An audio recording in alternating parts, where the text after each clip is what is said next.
Who stood out during the Penguins' 4-3 loss on Tuesday night to the Detroit Red Wings? Pat and I are going to discuss that right after this. You're Locked On Penguins, your daily podcast on the Pittsburgh Penguins, part of the Locked On Podcast Network. Your team every day.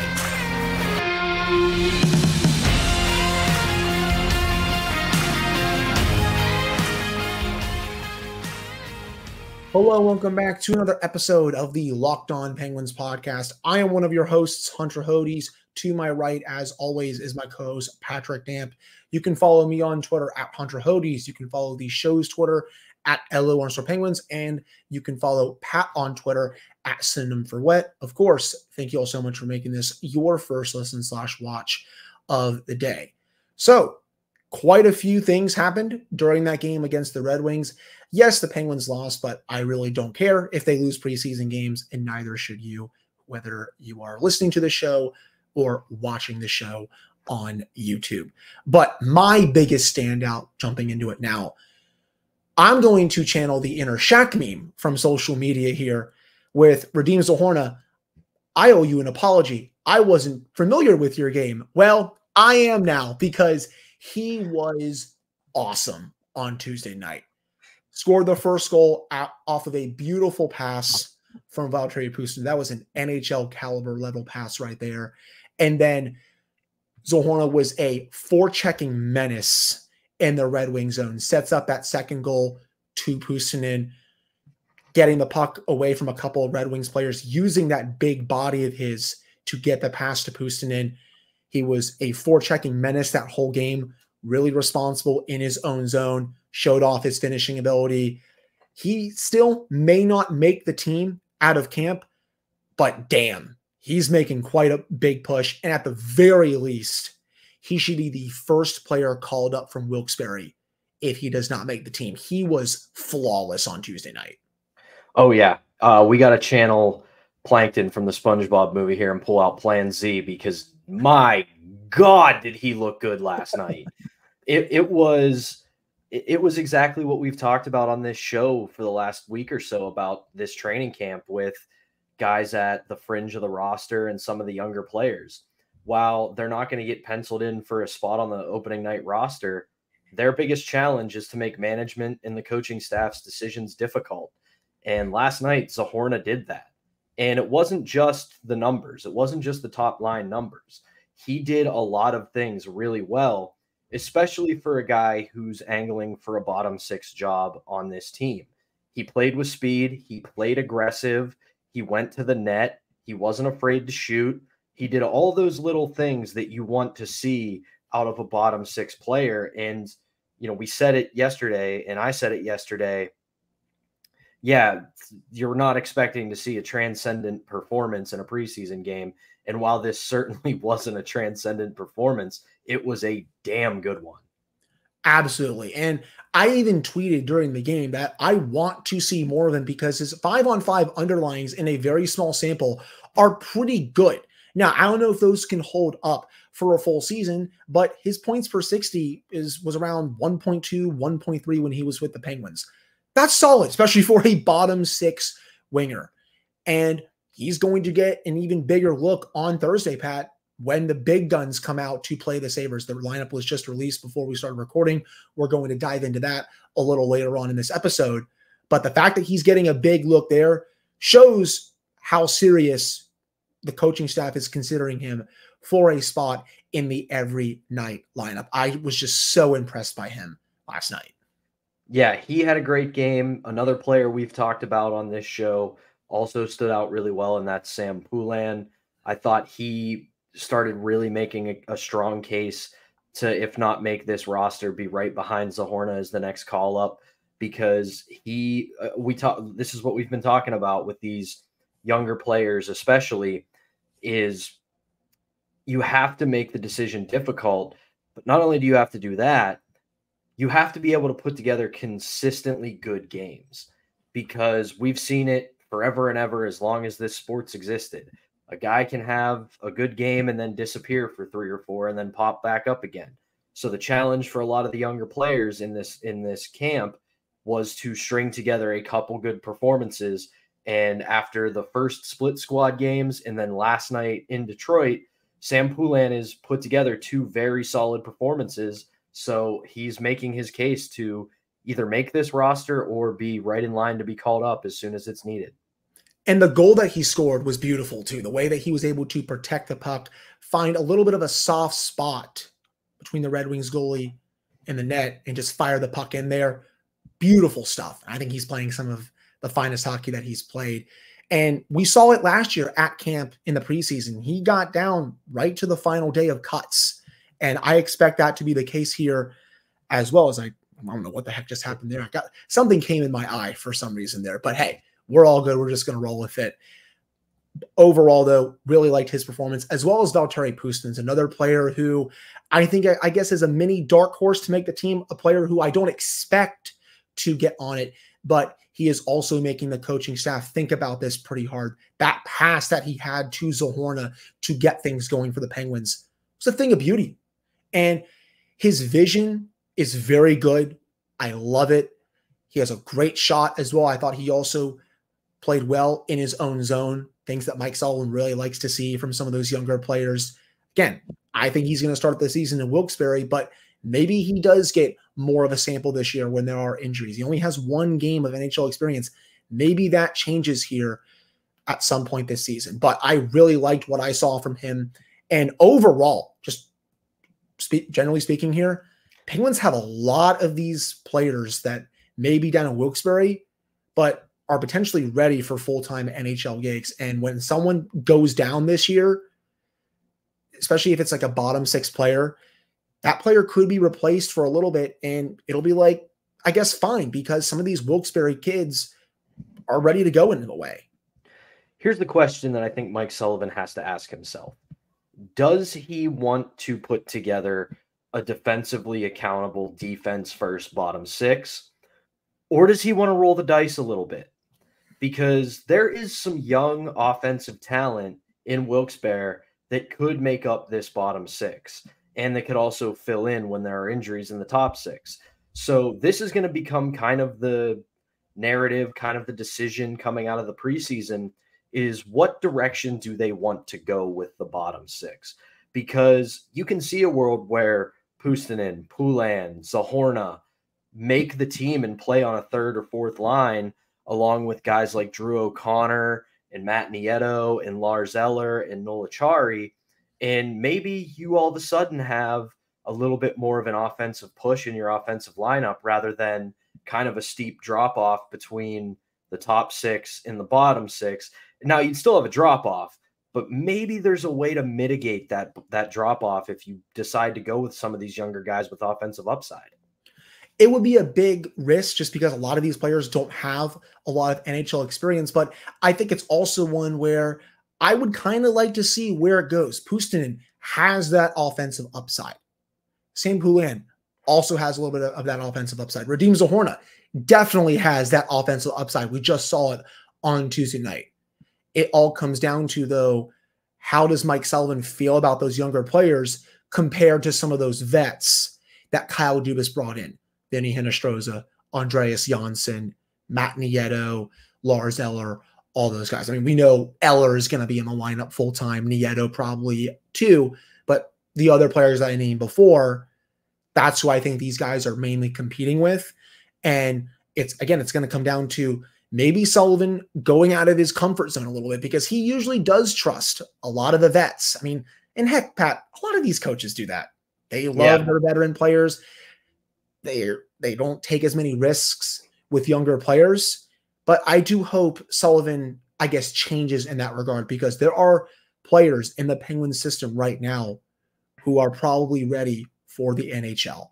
And it sucks that maybe a couple of them won't make the roster at least in a couple weeks, but they've at least shown to everyone here that they're more than ready.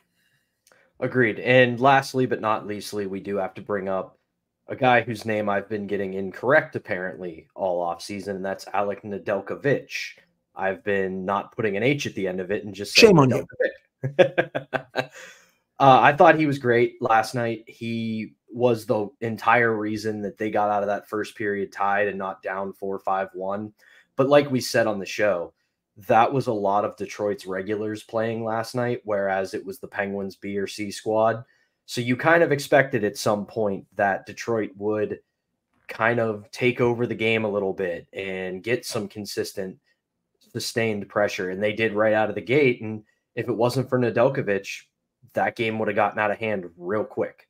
He was fantastic. I mean, at one point, the Penguins were being outshot 15-4, 16-4. They were getting pretty outplayed by the Red Wings regulars, and he was standing on his head in the crease. The one big save that I'll point out here, puck goes off the end boards. Nedeljkovic is in perfect positioning, snags it with the glove when it came back to a Red Wings player. Really nice save there. If he can play at that level during the regular season, I think he can be a pretty consistent backup for Tristan Jarry. A couple of the goals last night, I know he'll maybe want back. The one where I believe it was the Nate Danielson one goes off his blocker and he got a piece of it. Not enough. That's one you would want back during a regular season game, but he's still working out the kinks. It's preseason. I was pretty happy with how he performed in that game. Just to end the segment here, we do have a little bit of breaking news as the Penguins have just tweeted that Brayden Yager has been assigned to the Moose Jaw Warriors of the Western Hockey League. So he is going back down to his junior team. Pat, I think we all saw that coming after what happened on Tuesday night. Was fine. He just didn't stand out the way he did in the first couple preseason games mainly. Yeah, and that's what I said about him yesterday was the challenge for him was to put together more than one consistent, really good game. Right. And he wasn't bad last night, but it looked like, okay, this guy is an 18, 19-year-old junior prospect who has a lot of upside. So this was time. He got some looks with the big boys during the scrimmages and in the practices, and then looked pretty good in the first split squad game against Columbus. So I think we've got a prospect here who has a lot of upside and could be NHL ready sooner rather than later. But I thought he stood out well. He made a good first impression, and here's to hoping he develops well enough in juniors. And if his team doesn't go very far, maybe we see him again near the end of the year to get some reps in Wilkes or even with the big club. Right. I agree with that. And here's hoping that he has a great junior season, makes the World Junior Canada team, and lights it up there as well. But really excited about him. He showed a lot of flashes during this training camp. But I think that will do it for this first segment. I will say as well, Ty Smith didn't really impress me that much last night. I think at this point, Pat, P.O. Joseph has that job locked up. Smith was fine, didn't do anything to really blow me away or anything like that. But that will do it for this first segment. Coming up in the second segment, how about those line combinations from practice on Wednesday? The quote-unquote A-team had their practice, and it looked pretty awesome, to say the least, seeing some of the line combinations that were out there. But before we jump into that, are you missing the syrup for your pancakes, or did you just run out of your favorite coffee creamer? With DoorDash grocery delivery, you can get what you want right when you need it. You've trusted DoorDash to deliver your restaurant favorites, and now you can get grocery delivery that actually delivers as well.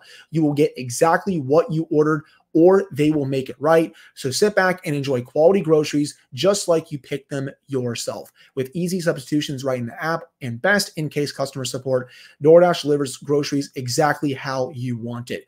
You can get 50% off your first DoorDash order up to $20 value when you use code LOCKED at checkout. It's a limited time offer and terms apply. Remember, that's 50% off up to $20, no minimum subtotal, and zero delivery fees on your first order from DoorDash when you download the app and enter code LOCKED. Don't forget, that's code LOCKED for 50% off your first order with DoorDash. All right, we're back here on this episode of the Locked On Penguins podcast. I am Hunter Hodes, joined as always by my co-host, Patrick Damp. So, as usual, Mike Sullivan, Pat and I are going to read into the line combinations today, and they're pretty awesome, to say the least. I was pretty excited when I saw them. Seeing Raquel on his off wing with Sidney Crosby and Brian Rust, that should not be a surprise, considering what Mike Sullivan just said to the media. He actually likes his wingers playing on their offside. And I think you maybe could see that with someone like a Riley Smith later this year, where maybe he plays on the right side next to Evgeny Malkin. And sure enough, he was there during practice today. Alex Nylander was actually on Malkin's left wing, even though he's a righty. And for all you Nylander fans out there, if he wants to make the team, well, he's getting a shot at it playing on Evgeny Malkin's left wing right now. Top six looks pretty cool, but I think someone like Nylander might be, I guess, a quote-unquote placeholder for Jake Guentzel, at least for now, because Jake Guentzel's not healthy enough yet. The third line has some intrigue with Drew O'Connor, Matt Nieto, and Lars Eller, but I don't know if Eller can be the long-term answer at 3C, but I love that O'Connor is the left winger there. And then Hinostroza with Ochari and Carter. As we've been saying, Jeff Carter is going to make this team no matter what. And then on defense, seeing that top four, Ryan Graves with Chris Letang, Erik Karlsson with Marcus Pettersson, and P.O. Joseph with Chad Riedel. That looks like the top two favorites for the bottom pairing. What were your overall reactions when you saw the lines today? You're a Marvel fan, right? You're a yes, Marvel I am. guy.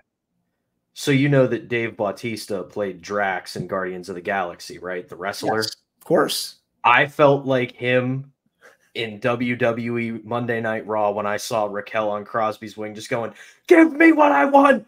Give me what I want!" Because I have been calling for that for so long. And man, seeing that go out today, I was so pumped because those two can play together really well. And while, like, here's the thing. Also looking at these lines, right? Yes, the Nylander fan club's going to be excited about this, and they should be because he has been a force so far throughout this camp. So he has absolutely earned a look in the top six. So let's see what he does with it. On the other end of it, I look at this defense, and I think we now know what our opening night defensive core is going to be. We know the top four: Graves, Letang, Pettersson, Karlsson. And then it was who's going to come play with poor P.O. And right now, it looks like it's going to be Chad Riedel, especially after we talked about the injury yesterday to Pysyk. But it does sound like a guy who they want to keep around. So we'll see what happens there. Could be Mark Friedman. Haven't fully decided yet, but he'll get some time in the preseason. And we talked about this off mic. I don't know who Ryan Shea is. I just don't. Like, you're going to have to forgive me on that one, listeners. I saw that name, and again, it was another Marvel reference. I just went, who? So, but I'm excited for this game, man, because I have no doubts that a Buffalo team that has greatly improved over the past couple of years and is right there on the cusp of playoff contention is probably going to play a lot of their regulars tomorrow too. So this could be a really good preseason hockey game we have ahead of us. Agreed. And it'd also just be great to see the regulars in the lineup for the first time in quite a while. And of course, seeing Erik Karlsson and Chris Letang on the ice ever so often. And speaking of that, we saw the power play lineup today. I'm going to give myself a pat on the back because I called it Chris Letang being in the Phil Kessel spot. I got something right, people. Breaking news. I know. It's rare when that happens. But he was in the Kessel spot. Karlsson was running it from the point, Sid at his normal spot, Chino in the right half wall, and then Raquel was in the bumper spot, or I guess the quote-unquote TJ Oshie spot in Washington, which is where, because he scored all of his goals against the Penguins there.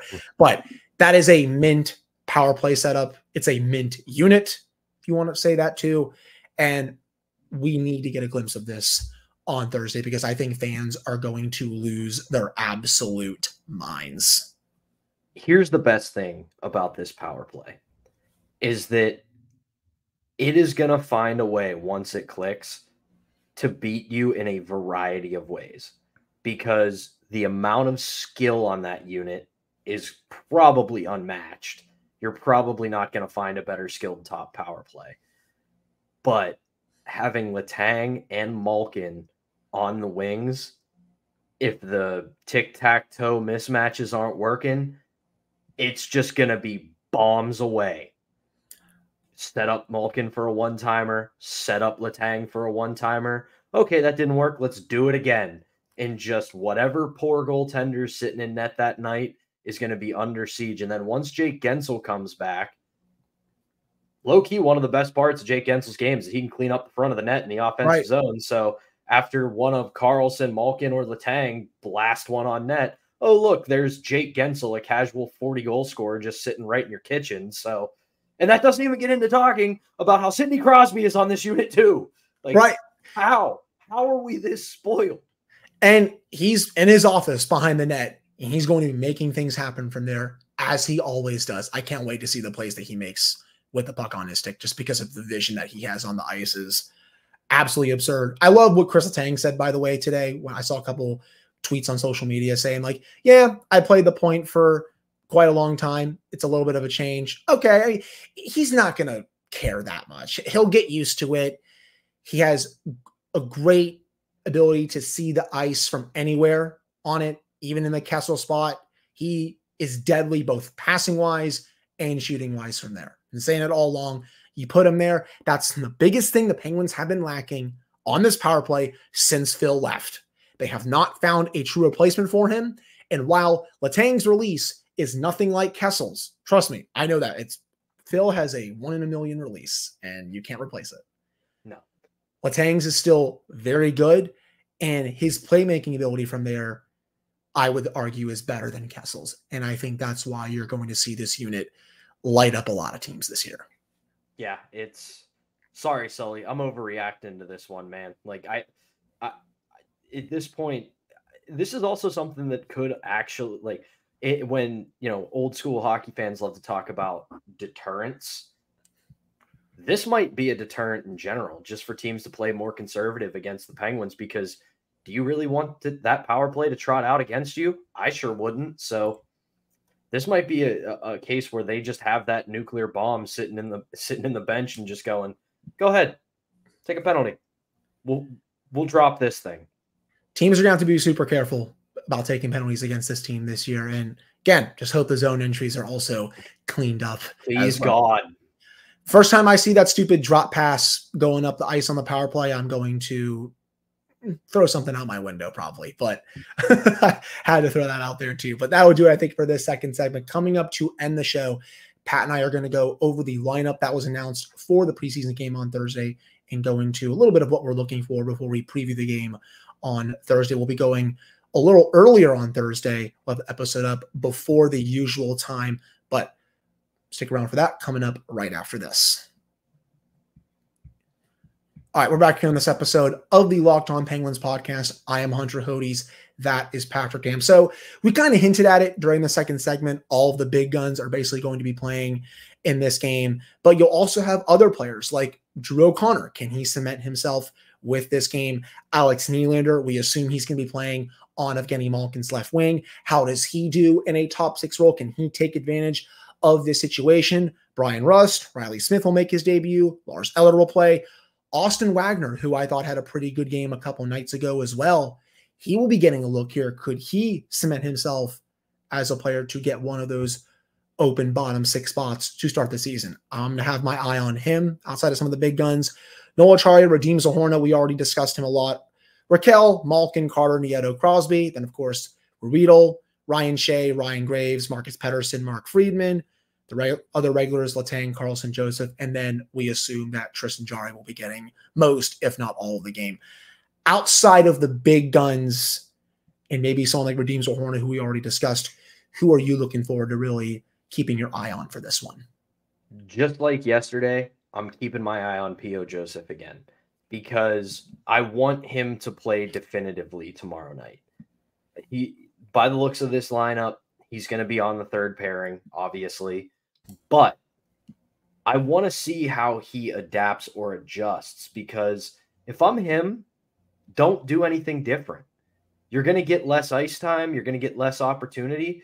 But rather than feeling like, okay, I'm on the third pair, I have to fit myself into this box, I have to play a certain way, don't do that. Because you know the kind of coach Mike Sullivan is. He said it when he first got hired. He doesn't want to take the stick out of his best player's hands. And while P.O. Joseph is not one of the best players on the roster, play to your strengths. Skate well, do very productive things in the offensive zone, make a good first pass, and use your speed. And just because you're on the third pairing doesn't mean you suddenly have to become Brooks Orpik. You don't have to suddenly become a big-time hitter, stay-at-home defenseman who doesn't rock the boat a lot. Be a force out there, because we talked about that yesterday. If there suddenly is a bunch of talent on this blue line outside of just the top four, that's another threat for this team moving forward. So that can really help raise his stock tomorrow night if he just goes out and plays the way he has the first 2 games on the third pairing. And he's got to just keep up that chemistry with Chad Riedel. It was building quite a bit last season. I want to see how it carries over to this season. And also during practice day, he was getting reps as the quarterback of the second power play unit. He hasn't really done it, I feel like, that often in his career. Usually last year, it was Jeff Petrie that was doing that. But if you want Carlson and Letang on the same power play, and Mike Sullivan, it looks like he does right now, which is good, you need to have someone else that is good with the puck on his stick, and that someone is P.O. Joseph. He can be more active in the offensive zone. He can create some chances on the man advantage. You will have plenty of talent on that second unit, especially when Jake Gensel comes back. Because if Gensel comes back and replaces Raquel, right? Raquel goes to that second unit. You'll have him, Riley Smith, obviously P.O. You want to throw out someone like a Drew O'Connor if you want. Brian Rust, of course. That's a really good second unit, and P.O. will continue to play with strong players, which will only make him better, I think. I think there's a unique ability for him here to become a pretty, I guess, underappreciated power play quarterback. It's not going to be on the likes of Letang or Carlson or anything like that, but it's a new thing added to his game, and I'm intrigued to see it. Yeah, and then the last thing I want to see tomorrow more than anything is and before I say it, I want to caution the listeners and fans here. This stuff isn't going to happen overnight. It's going to happen quickly, but it's not going to happen overnight. I want to see the new guys. Riley Smith, Erik Karlsson, Ryan Graves. I want to see, like Josh was telling us, it looks like there's a pretty good chemistry and connection coming with Riley Smith and Evgeny Malkin. I want to see what kind of fruit that bears.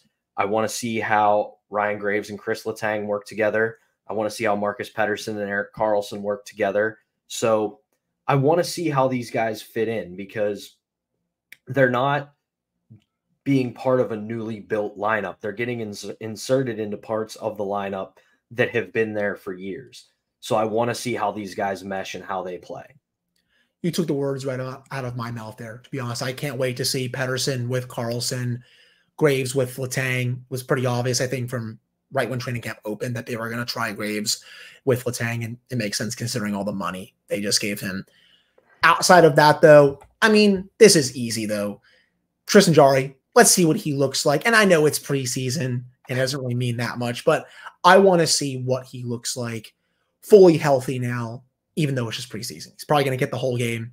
Let's see what he can do. And if the Sabres do play their full lineup, and we'll have those details for Thursday's episode, this can be a good test for him, considering the talent that the Sabres have, especially up front. You know, Dylan Cousins, Jeff Skinner, Tage Thompson, even on the back end, Rasmus Dahlin, who came into his own last year, Owen Power. If all 5 of those guys play, it could be a really good test for him. And I'm excited to see how he does, if he does get the entire game on Thursday. Outside of that, there's not really much that I have my eye on too much. I guess if you want to add something else, Lars Eller at 3C. I want to see how he handles those minutes for the first time. And I want to see if I can maybe eat some crow off that, because again, I'm not really fully sold on it for the long term for this season. But hey, maybe he proves me wrong and he plays really well starting the preseason and then continues it during the regular season. But I think that will do it for this episode of the Locked On Penguins podcast. Pat and I will be back for another episode on Thursday, where we will fully preview the game against the Sabres, get into their lineup, other things that we'll be looking for, and all that good stuff. And just as a reminder, we will be posting it a bit early, so it won't be on your drive home tomorrow. Probably be around, 2, 3, 3:30, somewhere in that ballpark. Yeah, something like that. A little before the game compared to Tuesday, where we posted it about 2 or 3 hours before. But again, that'll do it for this one. Thank you all so much for tuning in. We'll be back with another episode for you all on Thursday.